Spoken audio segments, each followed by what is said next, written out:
Hello बच्चों, good evening to all of you. Okay physics class में आपका स्वागत है। आज क्लास 12 की फिजिक्स फर्स्ट का सेकेंड चैप्टर गॉस थ्योरम का थर्ड लेक्चर पढ़ते हैं। सेकेंड लेक्चर में बताया था कि गॉस की प्रमेय से कूलाम के नियम की उत्पत्ति कैसे की जाती है, इसके बारे में बताया था। अब गॉस की प्रमेय के अनुप्रयोग पढ़ना है, इसका हम यूजेस कहाँ कहाँ कर सकते हैं। तो गॉस की प्रमेय के अनुप्रयोग में पहला अनुप्रयोग बता रहे हैं। आइए देखिए, गॉस की प्रमेय का पहला अनुप्रयोग क्या है। अनंत लंबाई, अनंत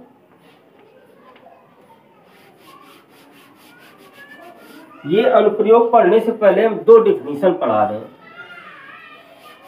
आवेश का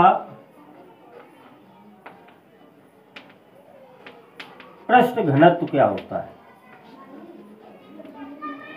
पृष्ठ घनत्व, आवेश का पृष्ठ घनत्व।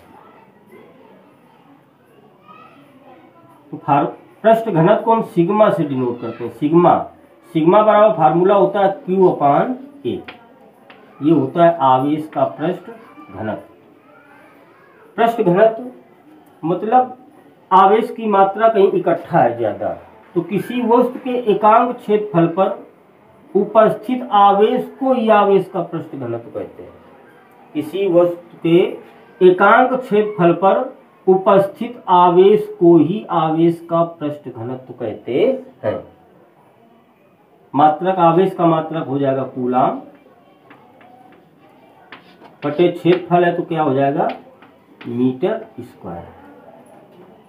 होता क्या है, मान लो कोई धातु की कोई कंघी है, जैसे कंघी नहीं होती, नुकीली होती है, तो ये मान लो कोई धातु की कंघी है। अगर हम इसको हम आवेश देते हैं तो जो आवेश होता है, ये जो पॉइंट है, जो नुकीले सिरे हैं, तो आवेश जो होता है नुकीले सिरों पर इकट्ठा हो जाता है, ज्यादा मात्रा में इकट्ठा हो जाता है। तो जब ज्यादा मात्रा में आवेश इकट्ठा हो जाएगा, ज्यादा मात्रा में मतलब कम क्षेत्रफल पर ज्यादा आवेश, तो आवेश जो होता है नुकीले सिरों पर ज्यादा इकट्ठा होता है, तो उसी को कहते हैं पृष्ठ घनत्व। तो किसी वस्तु के एकांक क्षेत्रफल पर उपस्थित आवेश को ही आवेश का पृष्ठ घनत्व कहते हैं। किसी वस्तु के एकांक क्षेत्रफल पर उपस्थित आवेश को आवेश का पृष्ठ घनत्व कहते हैं। इसी प्रकार आवेश का एक रेखीय घनत्व होता है। आवेश का रेखीय घनत्व,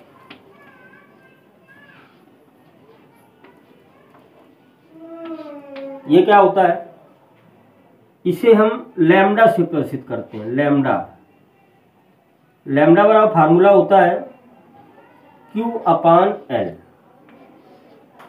इसकी यूनिट क्या हो जाएगी, आवेश कूलाम है, ये लंबाई है तो मीटर, तो कूलाम बटे मीटर। तो डिफिनीशन क्या होगी, किसी वस्तु की एकांक लंबाई पर उपस्थित आवेश को आवेश का रेखीय घनत्व कहते हैं। किसी वस्तु की एकांक लंबाई पर उपस्थित आवेश को आवेश का रेखीय घनत्व कहते हैं, और किसी वस्तु के एकांक क्षेत्रफल पर उपस्थित आवेश को आवेश का पृष्ठ घनत्व कहते हैं। तो ये दो डिफिनीशन है। इन डिफिनीशन का यूज अब गॉस की प्रमेय के जो अनुप्रयोग बता रहे उसमें इसका यूज है। देखते हैं क्या है। अनंत लंबाई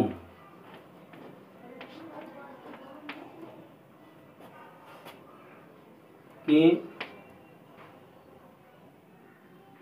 चालक तार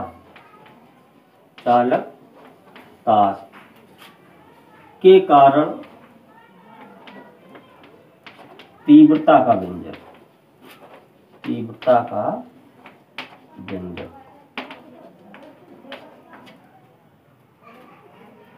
अर्थात हमको सिद्ध क्या करना है वो भी लिख देते हैं। टू प्रूव दैट, सिद्ध करना E is equal to λ/2πε0 × R। ये हमको सिद्ध करना है डेरिवेशन। तो ये गॉस की प्रमेय का पहला अनुप्रयोग है कि अनंत लंबाई के चालक तार के कारण तीव्रता का व्यंजक। मान लेते हैं कोई एक चालक तार है अनंत लंबाई का,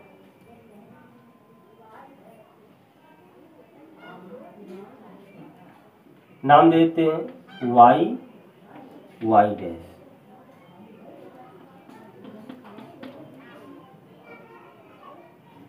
आवेशित है प्लस आवेशित। अब अनंत लंबाई का तार हो सकता है, इसके कारण तीव्रता का व्यंजक। अब हम इस तार के कारण तीव्रता का व्यंजक निकाल रहे हैं तो कितनी दूरी पर, इधर भी निकाल सकते हैं और इधर भी निकाल सकते हैं। तो तीव्रता को ज्ञात करने के लिए हमें कोई बिंदु होना चाहिए। जैसे किसी बिंदु आवेश के कारण तीव्रता निकालते हैं तो किसी बिंदु पर आवेश होता है और उस आवेश से कुछ दूरी पर कोई बिंदु हम लेते हैं, मानते हैं, वहां पर तीव्रता निकालते हैं। तो हमको बिंदु को ज्ञात करने के लिए उस बिंदु को किस बिंदु पर तीव्रता निकालेंगे। तो ये तार जो होता है बेलनाकार होता है, ऋजु रेखीय तार है, समान मोटाई का तार है, बेलनाकार होता है। तो एक हम कल्पना कर लेते हैं कि एक ये पृष्ठ है बेलनाकार, इसका नाम है गॉसियन पृष्ठ। क्या नाम है? गॉसियन पृष्ठ, L लंबाई का। अब हम इस तार से इधर भी और इधर भी समान दूरी पर हम तीव्रता ज्ञात कर लेते हैं। तो मान लेते हैं कि इस तार से R दूरी पर एक कोई बिंदु है P और यहाँ हमको क्या ज्ञात करना है? तीव्रता ज्ञात करना है। और बिंदु P के पड़ता अल्पांश क्षेत्रफल निकाल लेंगे, क्या? Delta A। अब जो सेकेंड लेक्चर में गॉस की प्रमेय से कूलाम के नियम की उत्पत्ति के बारे में बताया था, पूरा डेरिवेशन इसी में है, वही पूरा हमको कर देना है। भाषा इसमें क्या लिखेंगे? माना वाई वाई डैश एक लंबा ऋजु रेखीय तार है। माना वाई वाई डैश एक लंबा ऋजु रेखीय तार है, ऋजु रेखीय तार, जिसके आवेश का रेखीय घनत्व लैम्डा है, रेखीय घनत्व लैम्डा। माना वाई वाई डैश एक लंबा ऋजु रेखीय तार है जिसके आवेश का रेखीय घनत्व क्या है? लैम्डा है। इस तार से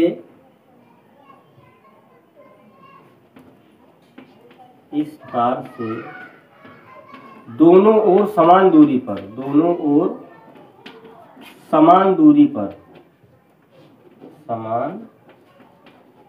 पर एक L लंबाई के बेलनाकार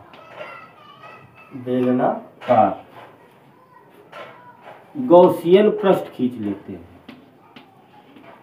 गॉसियन पृष्ठ खींच लेते हैं।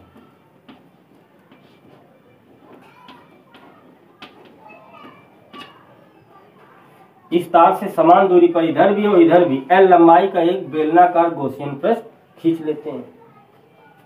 अब पृष्ठ पर एक बिंदु P है जहां तीव्रता ज्ञात करनी है।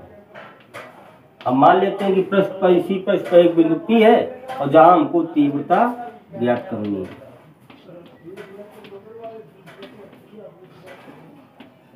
अब बिंदु P के पड़ता अल्पांश क्षेत्रफल डेल्टा A। माना P के परिता अल्पांश क्षेत्रफल डेल्टा A। तब इससे निकलने वाला वैद्युत फ्लक्स तब इससे निकलने वाला वैद्युत फ्लक्स कितना निकलेगा? वही जो गॉस की प्रमेय में बताया था, गॉस की प्रमेय से कूलाम के नियम की उत्पत्ति के बारे में कितना निकलेगा? डेल्टा फाई बराबर ई इंटू डेल्टा ई। एक बार फिर से, अनंत लंबाई का तार है, हमको तीव्रता ज्ञात करनी है।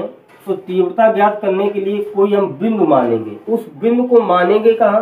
तो ये काल्पनिक गॉसियन पृष्ठ की हम परिकल्पना कर लेते हैं कि मान लेते हैं कि इसमें एक एल लंबाई का गॉसियन पृष्ठ खींच लेते हैं और वहां पर एक बिंदु पी मान लेते हैं। तो माना वाई वाई डैश एक लंबा रिज रेखी तार है जिसके आवेश का रेखी घनत्व क्या है? लैम्डा है। इस तार से दोनों ओर समान दूरी पर एल लंबाई का एक गॉसियन पृष्ठ खींच लेते हैं। उस गॉसियन पृष्ठ पर एक बिंदु क्या मान लेते हैं? पी, जहां तीव्रता ज्ञात करनी है। और माना बिंदु पी के पैता अल्पांश क्षेत्रफल डेल्टा ए है। तब इस पूरे गॉसियन पृष्ठ से नहीं, गॉसियन पृष्ठ के केवल थोड़ी सी एरिया से इतने डेल्टा ए, पी के पैता अल्पांश क्षेत्रफल डेल्टा ए से निकलने वाला फ्लक्स कितना? इतना है। अब पूरे से कितना निकलेगा? हमको पूरे से निकालना है ना, तो लिखेंगे पूरे बेलनाकार पृष्ठ से निकलने वाला फ्लक्स। पूरे बेलनाकार पृष्ठ से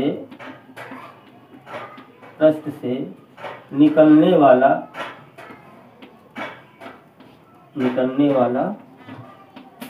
फ्लक्स। पूरे बेलनाकार पृष्ठ से कितना निकलेगा? तो हम क्या कर देंगे? सिग्मा लगा देते हैं। सिग्मा डेल्टा फाई बराबर sigma E into sigma delta E. अब चूंकि पूरे से कितना निकलता है? फाई ई, गॉस की प्रमेय से क्यू अपान पूरे से ही तो निकलता है। इतने क्षेत्रफल से निकल रहा था डेल्टा फाई ई, मतलब सूक्ष्म फ्लक्स निकल रहा, तो पूरे से कितना? तो पूरा निकलेगा। तो इसकी जगह हम क्या लिख सकते हैं? Phi E. क्योंकि तीव्रता क्या है? बराबर है। यहाँ पे भी तीव्रता बराबर होगी क्योंकि इस तार से इधर भी आर दूरी पर और इधर भी आर दूरी पर तीव्रता फ्लक्स निकाल रहे हैं। तो आर क्या होगा? जब आर बराबर है तीव्रता हर जगह क्या होगी? बराबर होगी। इसकी जगह हम क्या लिख देंगे? E into delta A. अभी पीछे बोला था, अब ये क्या? बेलनाकार पृष्ठ है, तो यहाँ क्षेत्रफल हम पूरे बेलनाकार पृष्ठ का क्षेत्रफल, बेलन का वक्र पृष्ठ क्या होता है? 2 पाई आर एच, और एच यहाँ पर क्या है? एल। ये लिख लिया। अब गॉस की प्रमेय से हम सिद्ध कर चुके हैं कि फाई बराबर क्या होता है? Q upon epsilon not. तो इसकी जगह क्या लिख देंगे हम? क्यू अपान एप्सिलॉन नॉट बराबर ई इंटू 2 पाई आर एल। अब क्यू की जगह हम क्या लिख सकते हैं? यल इंटू लैम्डा लिख सकते हैं। कहां से? बराबर ई इंटू 2 पाई आर एल, वही लिखा रहेगा क्योंकि हमने फार्मूला पढ़ा है लैम्डा बराबर क्यू अपान एल। तो हम आवेश का रेखीकरण लैम्डा बराबर क्या होता है? क्यू अपान एल। तो इससे क्यू का मान निकालेंगे तो यल इंटू लैम्डा। तो यहाँ क्यू की जगह क्या लिख दिया? यल इंटू लैम्डा। अब देखते हैं यल से यल क्या हो रहा है? कैंसिल हो रहा है। तो ई बराबर निकालेंगे तो ये कहाँ आ जाएगा? भाग में आ जाएगा। तो आ जाएगा ई बराबर lambda upon 2 pi epsilon naught into R. ये आपका डेरिवेशन सिद्ध हो गया। अनंत लंबाई के चालक के कारण तीव्रता का व्यंजक कितना? ई बराबर lambda upon 2 pi epsilon naught into R. क्योंकि गॉसियन पृष्ठ हमने माना है तो पूरा प्रोसेस वही किया गया है जैसे गॉस की प्रमेय में किया गया था कि गॉसियन पृष्ठ पर एक बिंदु पी है, बिंदु पी के अल्पांश क्षेत्रफल डेल्टा है, तब इससे निकलने वाला प्लस इतना। तो पूरे से हमने सिग्मा लगा दिया। पूरे से कितना निकलेगा? फाई। तीव्रता नियत है, बराबर होगी क्योंकि दूरी दोनों तरफ क्या है? बराबर। और क्षेत्रफल क्या लिख दिया? वक्र पृष्ठ, बेलन का वक्र पृष्ठ 2 पाई आर एल, क्योंकि ऊंचाई कितनी है? एल। यहाँ रख दिया।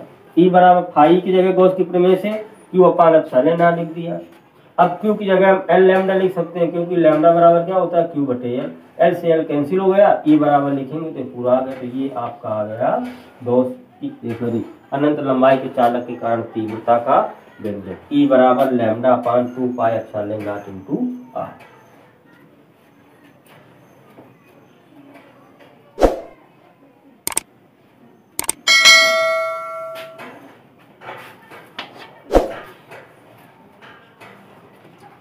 Thank you for watching. अगर वीडियो अच्छा लगा सब्सक्राइब कीजिए और बेल आइकन को प्रेस कीजिए।